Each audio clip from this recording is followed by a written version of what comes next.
You should have a task list. We've talked about this, but a task list of everything you do in your company, from bookkeeping, invoicing, estimating, following up with emails.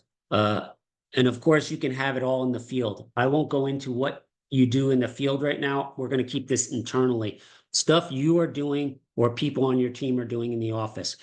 I like to have that task written down, broke it into different things like QuickBooks, that would be invoicing, proposals, all these things. Then you might have marketing and have all these things.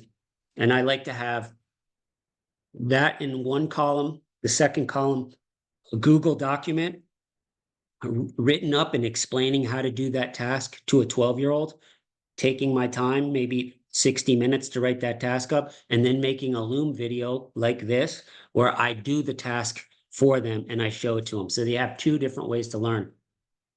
You might not be motivated to do that, but when you think of it like this, hey, if I do this well and I write up a nice Google document and I make up a new video, I'm essentially going to retire from this task that I don't like doing.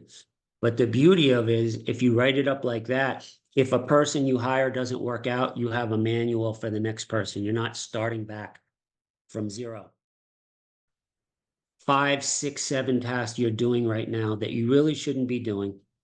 And then could I write up documents over the course of a weekend, 5 things, and break these down so I could teach somebody? You want stuff that's repetitive, not one time.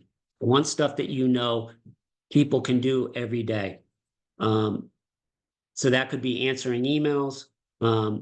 That's a little harder to write. That could be invoicing. You could show somebody how to invoice everything in QuickBooks. You're trying to get stuff off your plate, just minimum stuff.